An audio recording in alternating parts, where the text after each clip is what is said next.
So in terms of the new study that you recently completed, what were some of the major takeaways?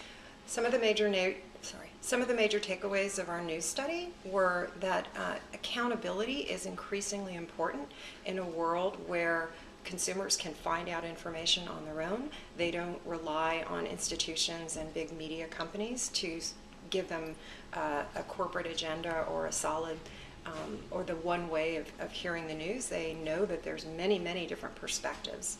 And we even see phenomena like Serial, the podcast, introducing the idea that the truth is unattainable. You can hear a story reported by a journalist, but other people will always have another side of the story. So consumers really understand that. And for television news to behave as if they have the one truth or the one POV on a story that matters is disingenuous to the audience. And so what we really see is that for news today, consumers really like to graze, and so news organizations need to acknowledge that as well as be accountable to whatever they put out.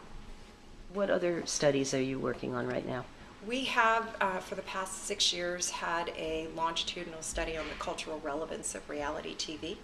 And it's been fascinating also in enabling us to anticipate cultural shifts and taste preferences and ideas that are really starting to enter the conversation that aren't necessarily yet reflected in television. So we're able to really help our clients understand where the white space is, where they can develop a show around something where there's a lot of very fertile conversation.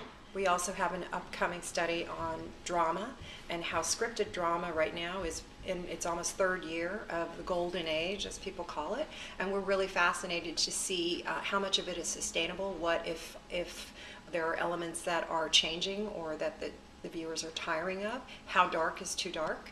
All these questions that network executives are asking themselves, and we engage them in the process. Whenever we do a syndicated study, we survey our clients to see what the questions are that they have so that we make sure that we are fulfilling their needs. Similarly, we have a study coming out on comedy. We see comedy exploding across every platform, and we know that it's a really important and valuable currency for millennials. So we really want to understand all the different ways that comedy is manifesting itself and being relevant in the culture to enable people to use it in surprising and different ways. One of the studies that we'll be fielding later this year is the new world of advertising. We want to look at, in the light of how so much has changed in terms of the viewer experience of television, how does that impact advertising, because it's just as profound. First of all, you have an entire generation of millennials and Gen Xers who are very cynical and about advertising and being marketed to. They do not want to be told what to buy or what to consume, and a $200 million ad campaign is not going to have the same effect that it had 20 years ago. So what we see for advertising, first of all, is that advertisers have become content creators, so they are competing with their programmers for eyeballs. The other thing is that we see that contextual advertising is far more effective within television or adjacent to television than a standalone 30-second spot that could run anywhere.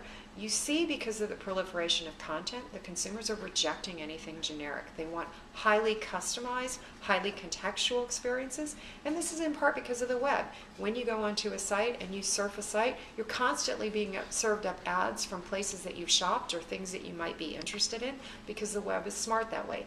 TV needs to get smart in the same way.